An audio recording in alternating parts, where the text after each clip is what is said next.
Sinza nataka wezi, sinza natachirumira, abalina emisango bali bweru, batalina misango mutusibanga ababbi b'embizzi, nali nkubyani, nali nzisani, njagala bwenkanya, njagala ddembe lyange, njagala bwenkanya, njagala freedom, mu Uganda kambere ekyokulabirako, oba munzikira wano, oba mugenda kunsuula mu asidi nga mutera okukola, amanya nze Semata Joseph.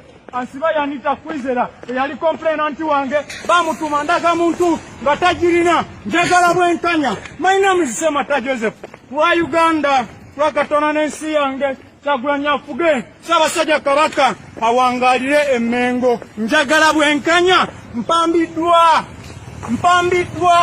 nga bwe kikolebwa wano bwe tuwambibwa tubuzibwawo ng'enswa bwe tuwambibwa tufa bufi. Omulambo ogwange gulinoonya buli omumenyi w'amateeka mu ggwanga lino. Esigaddamuzi temutukoze bimala mutunda ensi mulowooza tugenda ensi egendako makumwe ensi egendako makumwe. Gavumenti mwe abatemu eya mukulu Museveni mukomye